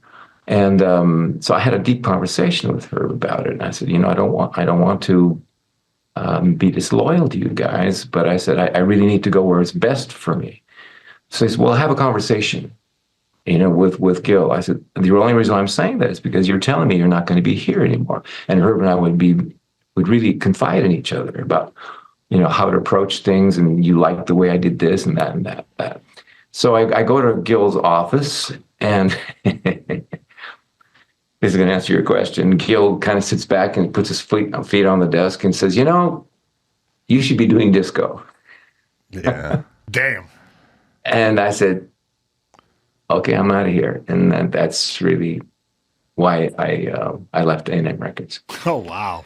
Yeah, I mean, it corrupted, it got to the Rolling Stones, it got to Rod Stewart, it got to artists that had previously created a bunch of great work and then post created a bunch of work, but it came on like a bad fashion idea, I remember I bought an old Spanish house from 1927 on the Hollywood Hills, and I happened to be putting it together in 03, 04, and this woman friend kept coming in going, you got to go shabby chic. And I go, I'm not going shabby chic. I'm going 1920s Hollywood. She goes, yeah, but shabby chic. I go, you know what this is going to look like in 10 years when it's all shabby chic'd out?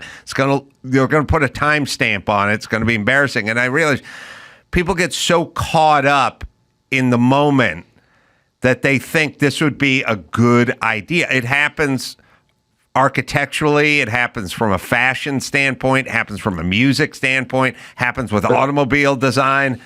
There's a caveat to that, though. And the caveat is that there are people that are designated for that kind of stuff. And when Saturday Night Fever came out, it was a good movie. It had kind of a theme that young people related to. And the music the Bee Gees did was perfect for it. And that was so natural because that was what they wanted to be. Well, for guys like Rod Stewart, me, that's not what we naturally did. Right. And so, it's sort of placating. And whereas, the Bee Gees were doing that kind of dance stuff from 1975, 76.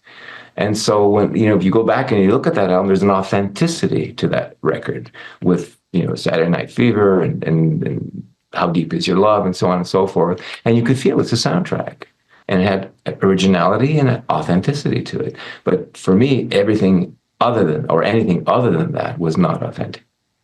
Yeah, I agree. It's not that it is bad in and of itself. It's like my dad's just a dude from South Philadelphia, or he was. And then he gets divorced in 1975, and before you know it, he's got the hair out to here.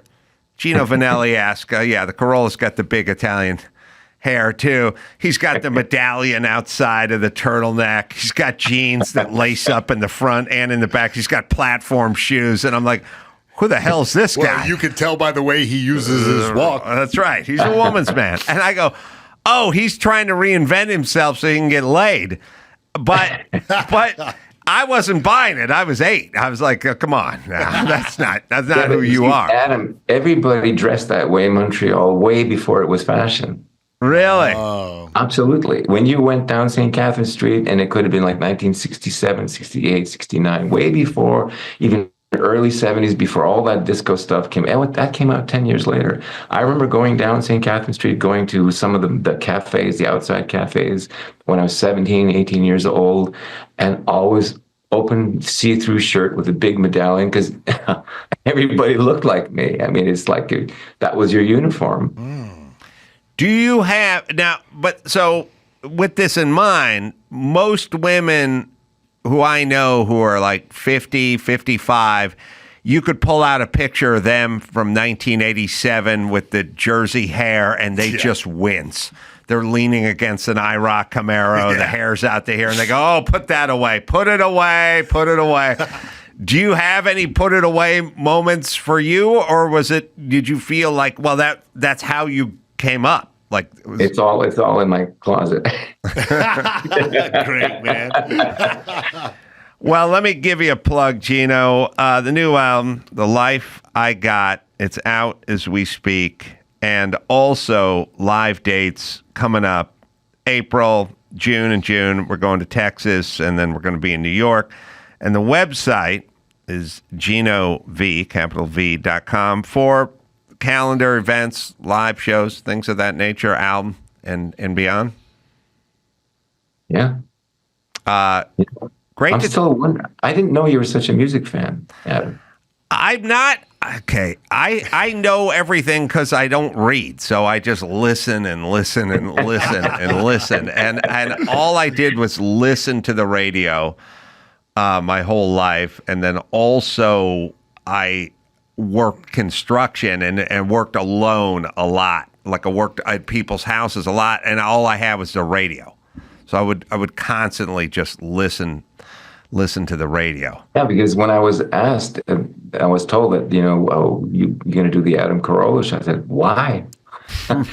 Into music or why? I don't know.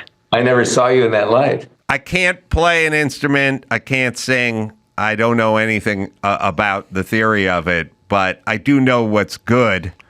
And I do have a weird sonic gene where I can remember all the songs and most of the lyrics and all the stuff. It's just locked in my head. I mean, I don't know. There's studies, but the study is basically you'll remember a song a lot more than you'll remember, the class in the 6th grade or a lesson that was taught you in history. Music just gets.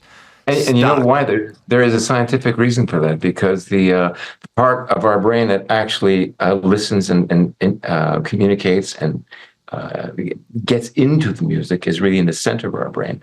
Mm-hmm. And it's really one of the first parts of our brain.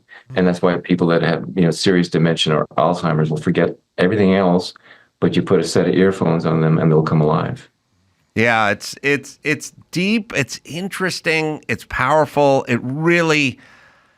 It's really when you realize, like, I don't know, are we more human? Are we more animal? Like the way people respond and move and dance and have these almost religious experiences. Like you show these young girls at a Taylor Swift concert, 13, just sort of closing their eyes and singing like they're having an old-timey, almost got the vapors religious experience. And that runs deep, man.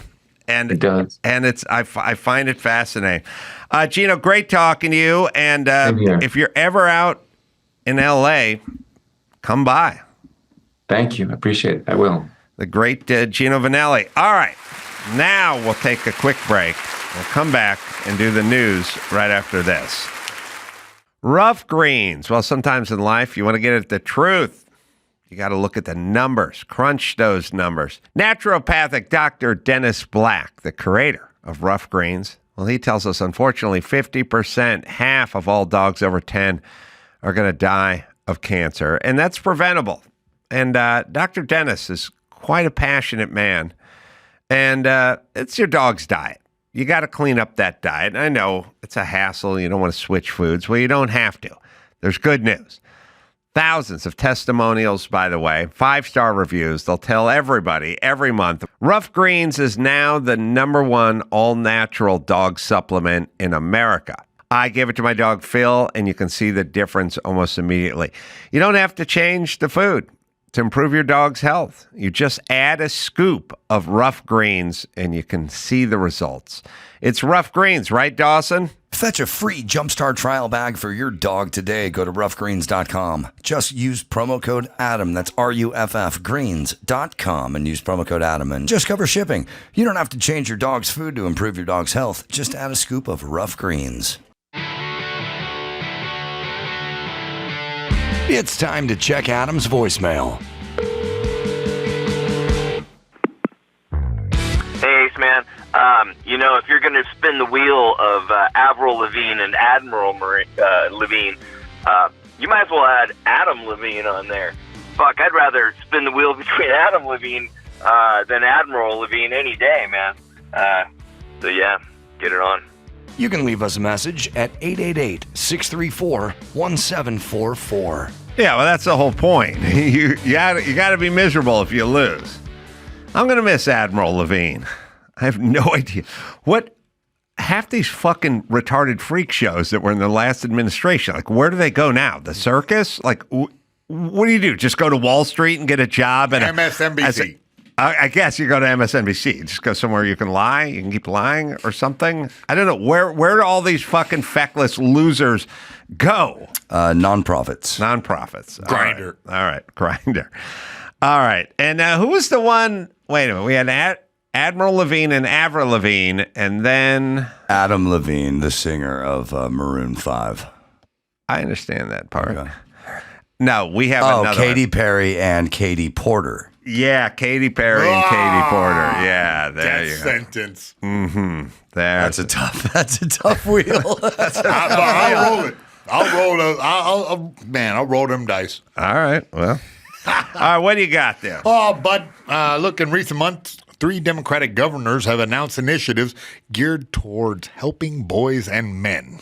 Yeah. Democratic governors, including Wes Moore of Maryland, Connecticut Governor Ned Lamont, and Gretchen Whitmer of Michigan, are increasingly focusing on addressing challenges faced by boys and men, a demographic that has shown a notable shift towards Republican candidates in recent elections. Yeah. Yeah, the trend... it's interesting. Now the Democrats have to pretend to give a shit about young dudes. Well, some of them could even be white. Governor Whitmer has pledged to sign an That executive fucking order. retarded cow.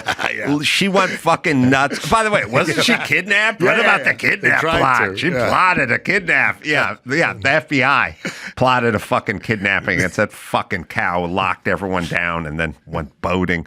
She was locking down gardening sections of hardware stores during COVID. Listen, anybody who snapped into action and put their fucking boot on everyone's neck during COVID, fuck right off. Fuck off. It was a dry run. Newsom, Whitmer, all the over-officious folks who snapped into action and said, how much can I oppress the folks I rule over? You all should be out. Because you shut beaches, you shut the fucking lake, you shut the boats, you shut the hardware stores. It's like, okay, now I know who you are. Now I know exactly who you are. Yeah. And I want nothing to do with you because I like freedom because I live in America. So she's fucking horrible. But anyway, they all have to pretend to give a shit about young dudes now because they're losing their demo. They were the enemy.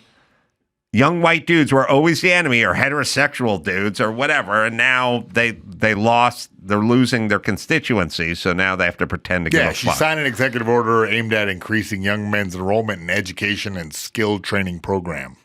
So, yeah, they're doing some catch-up right now. Yeah.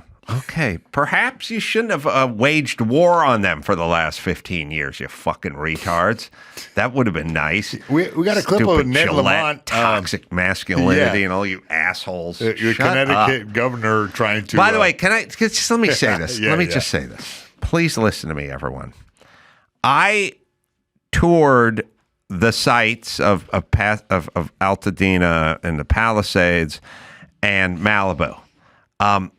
There's a whole bunch of people with dicks and balls who are fucking driving excavators and trucks and operating all the heavy equipment, all the fucking people you hate, all the people who didn't go to college, all the guys with the cocks and the balls, all the guys who don't give you their pronouns.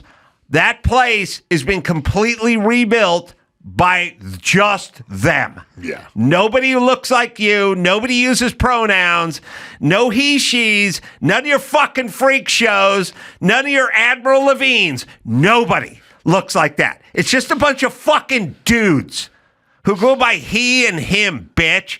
So let's not run them out of society. The reason we shouldn't run those guys out of society is because every once in a while, shit's gonna burn.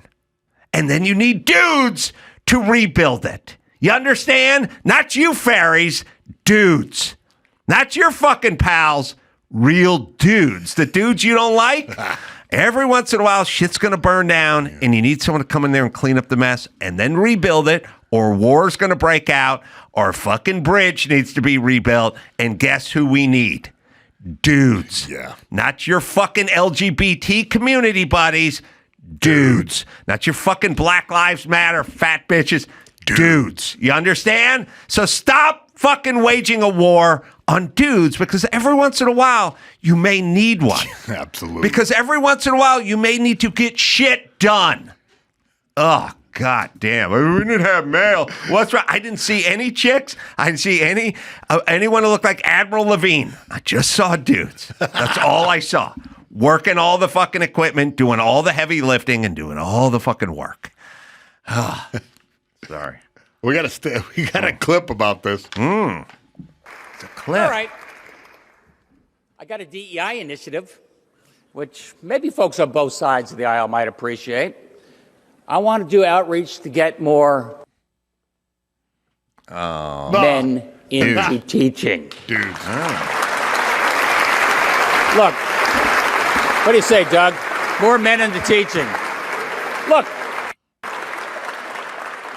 statistically, it's the boys who are the most likely to be disconnected youth. And a few more male mentors in the classroom and in the playing field as a coach just might help. What say you, Education Committee?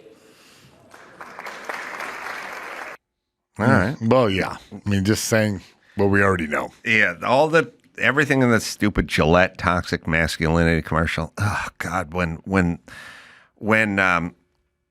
the corporations jump on board too, it's always I don't know. This is an old story for me. I'm just telling everyone to fuck off for a minute. So we need shop class. We need dudes.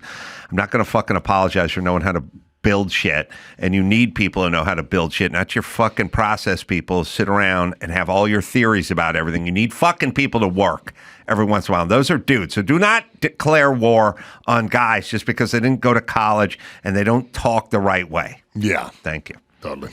Moving on, Sotheby's to auction the original E.T. model used in Spielberg's 1982 sci-fi classic. Oh. Check it out. There's got to be. Behold. You know, none of this existed back in the day. Memorabilia. Yeah. They didn't care. Really? Not in the 70s, like nobody wanted some fit, like a Ronald Reagan original? You know what I mean? You could do, look, you had Dorothy's ruby slippers. Baseball cards? They had baseball cards, yeah, but this kind of stuff, I guarantee when this movie ended, everyone just walked off the set and they left, fiberglass ET sitting in the corner, and then some teamster picked it up and said, "What do you want with this?" And someone said, "I don't know, put it over there." And I swear to God, there's always a story where at some point, some point we went, "Somebody give me $75 for this thing," and everyone's like, "I'm good." and they left, and now it's going to be $1 million. Yeah, it's going to be. It's one of 3 made for the movie. It's expected to fetch between $600,000 and $900,000, which probably means more than $1 million. I think right? This shit. First off, nerds are the rich ones now. Oh, yeah. It used to be dudes were rich. Now nerds are rich. Nerds, the techie bros. I mean, those guys, and they're all fucking nerds, and they want all this shit. They love all this stuff, all the anything Star Warsy or anything, any Darth Vader's helmet or whatever. I mean, that shit to those guys. You got more money. This auction it's at is called These Are Such Things 20th Century Horror, Science Fiction, and Fantasy on Screen. When's it going off? It is on March 21st and concludes on April the 3rd. Oh, it's an online thing. It is. And so it started already. Exactly. And the other iconic films, Wizard of Oz, Total Recall, Blade Runner, Labyrinth, and Jurassic Park. They're featuring all items from costumes, props, and posters. There's really nothing we won't buy, right? Like we'll do porn star panties. Yep. We'll do chicks who fart in a mason jar. We'll do E.T. I want the third tit from Total Recall. They'll do the third tit. They'll do the Batmobile. Like there's just nothing. There's nothing we won't buy. No. Right? I want one of those Ford Explorers from Jurassic Park. Oh. Yeah, just roll that up to the studio. Those. Yeah. Yeah, they I don't know. Is the bidding, Dawson, you're gonna have to check. Is the bidding started already? Is it like online? Is it up to a certain number now? And also, you got to understand, yeah, you're right. They don't make one, they make three. You know, they make the hero one and then the one for this. And there's like the one that gets blown up. You know, like they have backups of everything. Now, does this thing move or do anything? Yeah, Like I don't make the believe it's face? animatronic. It didn't say in the article but it's just a model, I guess. Oh, okay. Stand in. It just exactly what you see. That's what it is. So he just like looks kind of forlorn or confused. Maybe. You know, it's funny. All the guys that do all the stuff, like there's the gun collectors, then there's the watch collectors, then there's the E.T. Star Wars nerds collectors, then there's the car collectors, then there's the sneakerheads, and they all make fun of each other. You're right. The fucking gun guys are like, I like to shoot those fucking sneaker pussies. What the fuck? Look at those guys. They got a fucking closet full of fucking Air Jordans they're never going to wear. They all make fun of each other, except they're all the same dude. You're right. They're all the same guy. You get watches, he gets sneakers, you get ET. But the car guys, we're the real dudes. Car guys are real. Does it say, Dawson? Is it up to Opening something? bid will be $500,000. Oh, okay. Oh, it's the opening bid. All right. A city employee accused of planning a noose at her own desk is getting charged with staging a hate crime. Can I say this? Where we just forget about all the fake bullshit where people, somebody wrote something on some black kid's dorm room door or something. Where are we just in the noose department? Yeah. Hasn't every noose related story been bullshit? Yes. It's every Bubba Wallace had a. Well, first things first. Can I say, like the great Sigmund Freud said, sometimes a cigar is just a cigar. Yeah, exactly. And sometimes a loop in a string is just a loop. It's not for someone to grab and pull a garage door down. It's not all a noose. It was Jussie Smollett, Bubba Wallace, and the exercise equipment in Oakland, California. Yes. Right. They're still looking into that. Yes. Yeah. That's right. Yes. Everything's a hate crime. Everything's a hate crime, except for there's not enough actual hate to go around. So they have to manufacture it. Okay. So, yeah, police determined that Brown's DNA matched DNA found on the noose. So she tied the noose herself and placed it on her desk. There she is. Well, look, if somebody says to you, look, when you say to a kid, when you skin your knee and you're down on the ground and you're crying and you're 6 years old, when you say that to a kid and mom will come and hug you and tell you it's okay and ask you if you want some ice cream. I want some ice cream? And you tears coming down and she's telling, let me take care of you. And she'd take care of you. At some point, you kind of learn, hey, not too bad. I think I should fucking hold my knee and fall on the ground as much as I can because I'll get some free ice cream and some attention on it. If you just tell black people you're not wanted and life's, everyone's attacking you, but if something actually happens, everyone's going to rally around you and build you up, and then you're going to have a press conference, and then we can talk about how strong you are emotionally, being able to overcome these things. Well, yeah, a lot of these fucking idiots are going to do it. Why wouldn't you do it? We're beckoning them to do it. We're setting the table for them to do it. And so, of course, they're doing it. Why wouldn't they do it? You know what step one should be in all these investigations? The person reporting the noose crime, just check their Google history and see if it says somewhere, how do you tie a noose? Yeah. That's right. I don't know how to do. If I had to tie, I don't know. I don't think anybody does. You got to look that shit up on YouTube. I'm from the South. I'll show you. Okay. I couldn't even do a Windsor. No, I mean, Overhand knot. Yeah. Can we be at the point now where we just assume it's a hoax until otherwise notified? Everybody's normal people can, but Right. no, they're going to double, triple. It's not going to end. How many dude. times do you think that people got away with this and didn't get Smollett? Well, what ends up happening, here's what ends up happening. Like, there was a great story out of a college where and you can look for it, Dawson. I'm closing my eyes because I'm trying to remember. There was a college, maybe in the South, and they closed the cafeteria. They said the cafeteria is closed.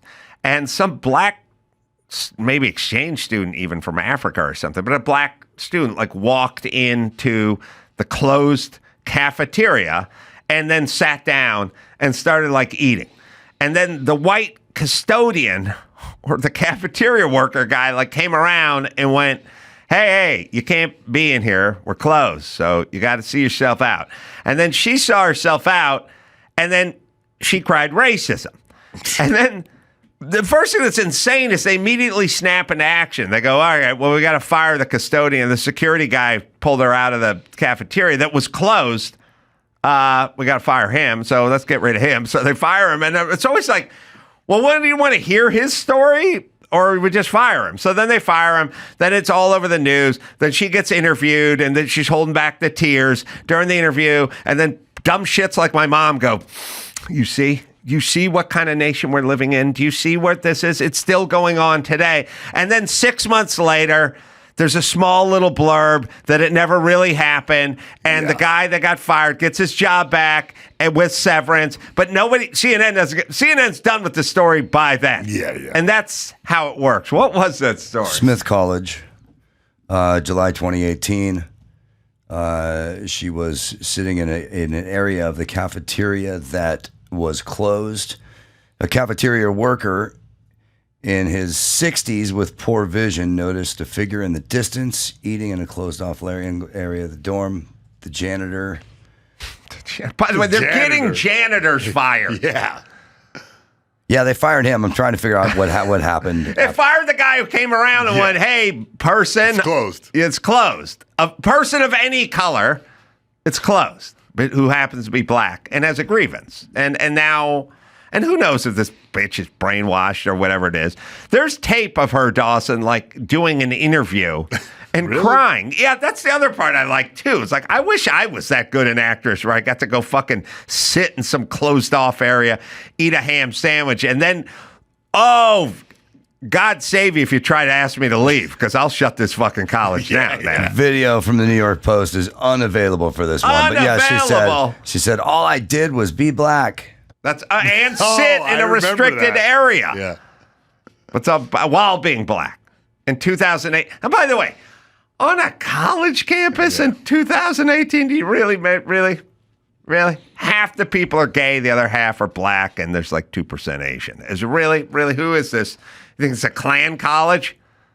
Ooh, write that down. There's a Klan college. It's Smith College. Smith College. The exotically named. Yeah. And then, I believe isn't that a women's college? I think it is. At some point, by the way, they fire the janitors, probably just some Mexican dude who makes $40,000 a year. Now they get rid of him immediately. No fucking due process. And then at some point they have to like reinstate him, and they end up getting sued, because I would sue too if I was the janitor who got up and told the chick the cafeteria was closed. Doing your job. Yes. Mm-hmm. Yeah. Did she have a good name, Dawson? I can't remember if she had a good name or not. But anyway, those are the times. Well, this lady in Allentown is Umu Canute. Umu Canute. Umu Canute. Oh, I knew she had a good name. Well, this girl with the noose is a Latarsha Brown. Latarsha. Oh, come on. That's too close to retarda. Mm-hmm. All right. Oh, we got the vid of her. Oh, here we go. This person comes here, maybe from another country, eats in the wrong place, and has some probably Hispanic guy tell her to leave because it's a restricted. I don't know. Don't you feel like your whole? Don't you feel like your half of your adult life you've gone places and people go, oh, I'm sorry, this exhibit's closed, or this thing's closed, or you got to come back tomorrow. We don't open till 5. Like, how many times, Dawson, you've been to a fucking hotel or a party or something, a wedding or something? You walk up to the bar and you go, give me a Bud Light, and they go, we're not another 5 minutes. We got another. I've done it where it's like, what time is it? Well, we open at 5. What time is it? 4:58 and 41 seconds. I'm like, how about you start getting the Bud Light? We don't start serving. Give me a scenario where that Bud Light hits my hand at 4:59 and 21 seconds where you get fired in this empty bar, in this empty lobby of this empty hotel. Is there a part? And the person will stand there. 2:40. Okay, you got 32 and a half seconds. Right? You could just pour the beer. Okay. All right. I don't get to cry discrimination. All right. This is the person that went and sat in the cafeteria where she wasn't supposed to be in the cafeteria and then was just asked to leave. She wasn't pepper sprayed. They didn't let a police dog go on her, but here she is. Sorry. And that's just not fair. This shouldn't happen to anyone at all. Amu Kanute is a rising sophomore at Smith College and works here this summer teaching chemistry to high schoolers for Smith's STEM program. She was reading in the dining hall of the Tyler House dorm here Tuesday. Next thing you know, I see the cop walk in with a Smith employee whom I've never seen before. And the man asked me, we were wondering why you're here. She says police told her an employee had called about a suspicious black man. She recorded video with her phone. We were wondering why you were here. Oh, I was eating lunch. I'm working the summer program. Adding her own text on Instagram with a post that's prompted outrage from supporters. It just still upsets me to just talk about it because I don't even... A guy goes, wondering why you're here. Not, get on the ground, Blackie. Like, it's just... She's in an area she's not supposed to be, so someone is telling her you got to leave. But all right. Prompted outrage from supporters. It just still upsets me to just talk about it because I don't even feel safe on my own campus and I'm away from home. I'm the first in my family to go to college.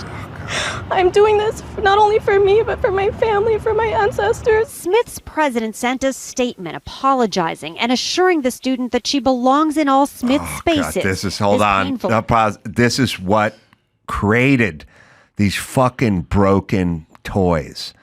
We broke them because this guy, he should have said, hey, bitch, get your shit together and eat your sandwich somewhere else. But they got to make a statement and they have to apologize. And they have to talk about what a painful incident this is. It reminds us of a legacy of racism. Let me read the president's statement. Oh, President Kathleen McCartney. Oh, boy. Oh, yeah. Okay. She belongs at Smith College and she belongs in all Smith College spaces. So there are no areas that are, so if she wants to go into the kitchen and make herself a sandwich in the cafeteria, she could do that. She could walk into the boys' room. She could join a basketball game on Saturday, I guess, just run out there. I mean, she could run out there, if Smith has a football team or they're doing a gymnastics event, she could jump on those parallel bars because there are no spaces that she's not allowed at. She gets to access everybody's dorm room. She could sleep in anyone's dorm room. Oh, what are the hours for the library? Oh, it's 24/7. Well, for this bitch, for you, and it closed at 5 p.m. Right. But she can walk in drunk at 2 a.m. because that's a space that she can. Oh, speaking of spaces, park where you want. I like how she doesn't like what the cafeteria is serving. She just hop the counter and get a brick of cheese out of the fridge. Yeah. It's all spaces are open to her. This painful incident reminds us of the ongoing legacy.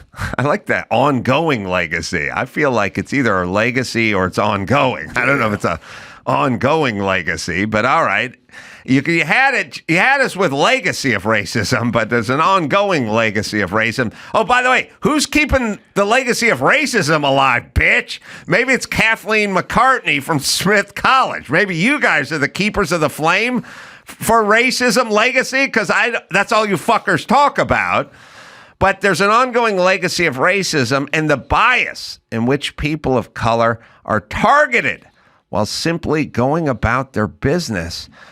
Of their daily lives. So you just walk around Smith College and you're being targeted. Now bring it on home. Here's the good part. Building an inclusive, diverse, and sustainable community is urgent and ongoing work. And if somebody said to me, why did Kamala Harris lose the election? I'd go, read this statement.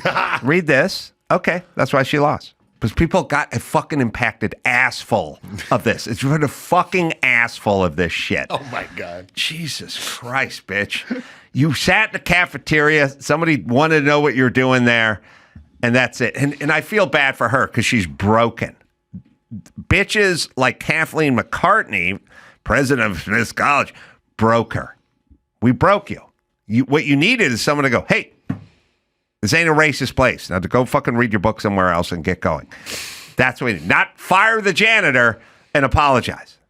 All right, Mayhem. I'm disgusted now. I'm done. Sorry, bud. Oh, you got me fucking going. All right. Gino Vannelli, man. That was an interesting conversation. That was so cool.